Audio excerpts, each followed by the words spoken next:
ಮಳೆಯಲ್ಲೂ ಕೂಡ ಧಾರವಾಡ ಜಿಲ್ಲೆಯ ರೈತರು ಈಗ ಬರಗಾಲದ ಪರಿಸ್ಥಿತಿಯನ್ನ ಎದುರಿಸುವಂತದ್ದು ಯಾಕಪ್ಪ ಅಂತ ನೋಡ್ತಾ ಹೋದ್ರೆ ಏನು ಜೂನ್ ನಲ್ಲಿ ಆಗ್ಬೇಕಾಗಿದ್ದಂತ ಮಳೆ ತಡವಾಗಿ ಬಂದಿರೋದ್ರಿಂದ ಸಂಪೂರ್ಣವಾಗಿ ಬೆಳೆದಂತ ಬೆಳೆಗಳು ಈಗ ರೈತನಿಗೆ ಕೈ ಕೊಟ್ಟಿರುವಂತದ್ದು ಏನು ಸಾವಿರಾರು ರೂಪಾಯಿ ಒಂದು ಎಕರೆಗೆ ಸಾವಿರಾರು ರೂಪಾಯಿ ಖರ್ಚು ಮಾಡಿ ಬೆಳೆದಂತ ಬೆಳೆಗಳು ಈಗಾಗಲೇ ರೈತನ ಒಂದು ಬೆನ್ನನ್ನ ಮುರಿದಿರುವಂತದ್ದು ಈಗಾಗಲೇ ನಾವು ಕೂಡ ದೃಶ್ಯದಲ್ಲಿ ನೋಡ್ತಾ ಇರಬಹುದು. ಧಾರವಾಡ ಜಿಲ್ಲೆಯ ಏನು ಹುಬ್ಬಳ್ಳಿ ತಾಲೂಕಿನ ಹುಬ್ಬಳ್ಳಿ ಗ್ರಾಮೀಣ ಪ್ರದೇಶದಲ್ಲಿ ನಾವಿರುವಂತದ್ದು ಸಂಪೂರ್ಣವಾಗಿ ಏನು ಹುಬ್ಬಳ್ಳಿಯ ಎಲ್ಲಾ ಗ್ರಾಮೀಣ ಪ್ರದೇಶದ ಏನು ಗ್ರಾಮಗಳಲ್ಲಿ ಆಗಿರ್ಬೋದು, ಕುಂದಗೋಳ ಆಗಿರ್ಬೋದು, ನವಲಗುಂದ ಆಗಿರ್ಬೋದು, ಈ ಭಾಗದಲ್ಲಿ ಎಲ್ಲವೂ ಕೂಡ ಎಲ್ಲಾ ಬೆಳೆಗಳು ಕೂಡ ಇದೇ ರೀತಿಯಾದಂತಹ ಪರಿಸ್ಥಿತಿಯಲ್ಲಿ ಇರುವಂತದ್ದು. ಬೆಳೆಗಳು ಕೆಲವೊಂದ್ ಕಡೆ ಬಂದ್ರೆ ಕೆಲವೊಂದ್ ಕಡೆ ಬೆಳೆಗಳು ಏನು ಮೊಳಕೆನೆ ಹೊಡೆದಿಲ್ಲ ಅಂತ ಹೇಳ್ಬೋದು. ಆ ರೀತಿಯಾದಂತಹ ಪರಿಸ್ಥಿತಿ ನಿರ್ಮಾಣ ಆಗಿರುವಂತದ್ದು.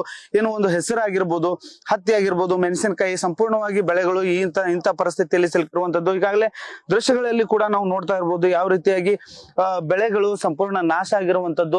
ಈಗ ಹೆಸರು ಬೆಳೆ ಈಗ ನಾನು ಹಿಡ್ಕೊಂಡಿರುವಂತದ್ದು ಹೆಸರು ಬೆಳೆ ಯಾವ ರೀತಿಯಾದಂತಹ ಪರಿಸ್ಥಿತಿಯಲ್ಲಿ ಸಿಲುಕಿದೆ ಅಂತ ನೋಡ್ತಾ ಇರ್ಬೋದು. ಏನು ಹಳದಿ ರೋಗ ಬರೋದಲ್ಲದೆ ಏನು ಸಂಪೂರ್ಣವಾಗಿ ಕಪ್ಪಾಗಿ ರೈತನಿಗೆ ಕೈಗೆ ಬರದಂತ ಪರಿಸ್ಥಿತಿಯಲ್ಲಿ ಈಗಾಗಲೇ ಸಿಲುಕಿರುವಂತದ್ದು. ಎಲೆಗಳನ್ನ ಕೂಡ ನೋಡ್ತಾ ಇರ್ಬೋದು, ಎಲೆಗಳಲ್ಲಿ ಯಾವ ರೀತಿಯಾದಂತ ಹುಳುಗಳು ಕೂಡ ಇದಕ್ಕೆ ಹತ್ತಿರುವಂತದ್ದು.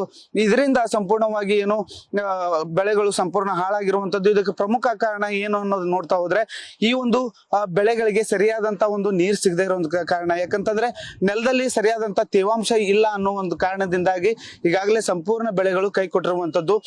ದೃಶ್ಯಗಳಲ್ಲಿ ನೋಡ್ತಾ ಹೋದ್ರೆ ರೈತ ಎಂತಹ ಪರಿಸ್ಥಿತಿಯಲ್ಲಿ ಧಾರವಾಡ ಜಿಲ್ಲೆಯ ಏನು ರೈತರು ಸಿಲುಕಿದ್ದಾರೆ ಅಂತ ನೋಡ್ಬೋದು. ಈಗಾಗಲೇ ರೈತರು ಕೂಡ ಈ ಬಗ್ಗೆ ಸರ್ಕಾರಕ್ಕೂ ಕೂಡ ಮನವಿ ಮಾಡ್ತಾ ಇರುವಂತದ್ದು.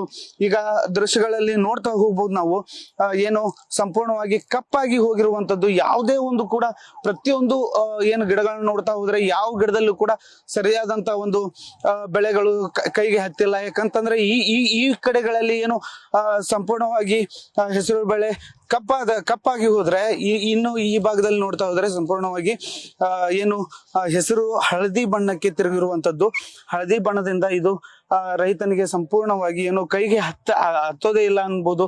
ಯಾಕಂತಂದ್ರೆ ಇಂತಹ ರೋಗಗಳು ಸಾಮಾನ್ಯವಾಗಿ ಅತಿಯಾದ ಏನು ಮಳೆಯಿಂದ ಆದ್ರೆ ಕೆಲವೊಂದು ಸಮಯದಲ್ಲಿ ಮಳೆ ಇಲ್ಲದೆ ಇರುವಂತ ಕಾರಣ, ಏನು ತೇವಾಂಶ ಇಲ್ಲದೆ ಇರುವಂತ ಕಾರಣದಿಂದಾಗಿ ಈಗಾಗಲೇ ಏನು ಇಂತಹ ಪರಿಸ್ಥಿತಿಯಲ್ಲಿ ಬೆಳೆಗಳು ಸಿಲುಕಿರುವಂತದ್ದು. ಈ ಎಲ್ಲ ಕಾರಣದಿಂದಾಗಿ ಈಗಾಗಲೇ ರೈತ ಕೂಡ ಸಂಪೂರ್ಣವಾಗಿ ಏನು ಒಂದು ತನ್ನ ಬೆನ್ನನ್ನ ಮುರಿದುಕೊಂಡಿದ್ದಾನೆ ಅಂತಾನೆ ಹೇಳ್ಬೋದು. ಯಾಕಂದ್ರೆ ಒಂದು ಕಡೆ ಸಾಲ ಸೂಲ ಮಾಡಿ ಎಕರೆಗೆ 30,000 ರಿಂದ 40,000 ರೂಪಾಯಿ ಹಾಕಿ ಆತ ಬೆಳೆಗಳನ್ನ ಬೆಳೆದಿರ್ತಾನೆ. ಆದ್ರೆ ಏಕಾಏಕಿ ಮಳೆ ಕೈಕೊಟ್ಟ ಪರಿಣಾಮವಾಗಿ ಸಂಪೂರ್ಣವಾಗಿ ಬೆಳೆ ಹಾಳಾಗಿರುತ್ತೆ. ಇದರಿಂದಾಗಿ ಸರ್ಕಾರಕ್ಕೆ ಕೂಡ ಈಗಾಗಲೇ ಏನು ರೈತ ಮನವಿ ಮಾಡ್ತಾ ಇರುವಂತದ್ದು ಪರಿಹಾರ ನಮಗ್ ಕೊಡಿ ಅಂತ ಹೇಳಿ. ಆದ್ರೆ ಸರ್ಕಾರ ಮುಂದಿನ ದಿನಗಳಲ್ಲಿ ಯಾವ ರೀತಿಯಾದಂತ ಒಂದು ನಿರ್ಧಾರವನ್ನ ಕೈಗೊಳ್ಳುತ್ತೆ ಅನ್ನೋದನ್ನು ಕಾದು ನೋಡೋದಾದ್ರೆ ಈಗಾಗಲೇ ಏನು ಬಿಜೆಪಿ ಹಾಗೂ ಕಾಂಗ್ರೆಸ್ ರಾಜಕೀಯ ನಾಯಕರು ಕೂಡ ಈಗಾಗಲೇ ಸಮೀಕ್ಷೆಗಂತ ಏನು ರೈತರ ಹೊಲಗಳಿಗೆ ಬಂದು ಭೇಟಿಯನ್ನು ಕೊಟ್ಟು ಪರಿಶೀಲನೆಯನ್ನು ಕೂಡ ಮಾಡ್ತಾ ಇರುವಂತದ್ದು. ಏನು ಮುಂದಿನ ದಿನಗಳಲ್ಲಿ ಬರ ಪೀಡಿತ ಪ್ರದೇಶ ಅಂತೇಳಿ ಇದನ್ನ ಏನು ಘೋಷಣೆ ಮಾಡಿ ಸರಿಯಾದ ಸೂಕ್ತ ಒಂದು ಪರಿಹಾರ ರೈತನಿಗೆ ಸಿಗುತ್ತಾ ಅನ್ನೋದನ್ನ ಕಾದು ನೋಡ್ಬೇಕಾಗಿರುವಂತದ್ದು. ಕ್ಯಾಮ್ರಾ ಪರ್ಸನ್ ಪ್ರಕಾಶ್ ಮುಳ್ಳೊಳ್ಳಿ ಜೊತೆ ವಿನೋದ್ ಇಚ್ಚಂಗಿ, ನ್ಯೂಸ್ ಫಸ್ಟ್ ಹುಬ್ಬಳ್ಳಿ.